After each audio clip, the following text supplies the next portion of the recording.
আমি ঈশ্বরের নামে শপথ করিতেছি যে বিধি দ্বারা স্থাপিত ভারতের সংবিধানের প্রতি আমি অকৃত্রিম নিষ্ঠা ও আনুগত্য পোষণ করিব।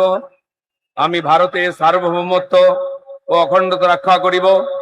পশ্চিমবঙ্গ রাজ্যের মন্ত্রী রূপে আমার কর্তব্যসমূহ নিষ্ঠাপূর্বক এবং বিবেকসম্মতভাবে নির্বাহ করিব এবং ভয় বা পক্ষপাত প্রীতি বা বিদ্বেষ রহিত হইয়া সকল শ্রেণীর জনগণের প্রতি সংবিধান ও বিধি অনুসারে ন্যায়াচরণ করিব।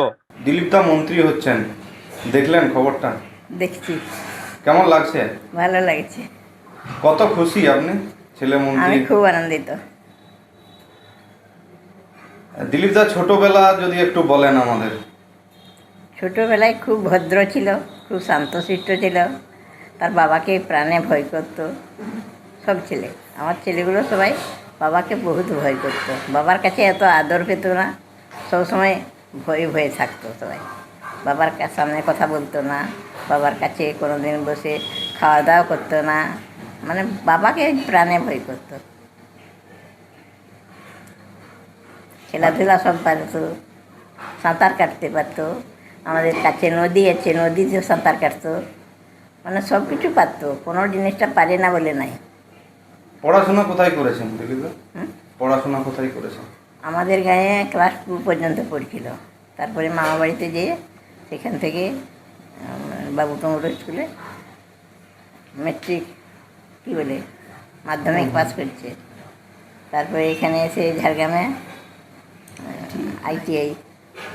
আইটিআই পাস করছে।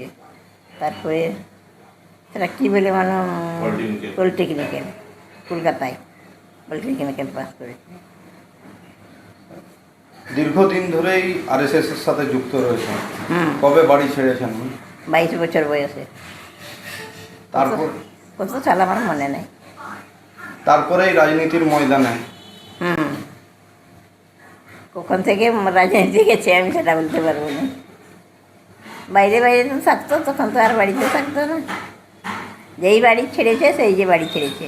বলছি দিলীপ বাবুর উদ্দেশ্যে কি বলবেন? মানুষের জন্য কি কাজ করুক, আপনি কি বলতে চান? আমার ছেলে অনেক কাজ করবে, করছেও, করবেও, সবদিন করবে। আমার ছেলে সেরকম কাজ পায় না। আমার ছেলে কাজ করতে খুব ভালোবাসে, মানুষকে ভালোবাসে। দিলীপ বাবু শুভেন্দু বাবুকে নিয়ে অনেক নদীর জল বয়ে গিয়েছে। আজ দেখা যাচ্ছে যে এবারে মনোনয়ন থেকে শুরু করে সমস্ত কিছুতেই একসঙ্গে যাচ্ছে, কোলাকুলি করছে, মালা বদল করছে।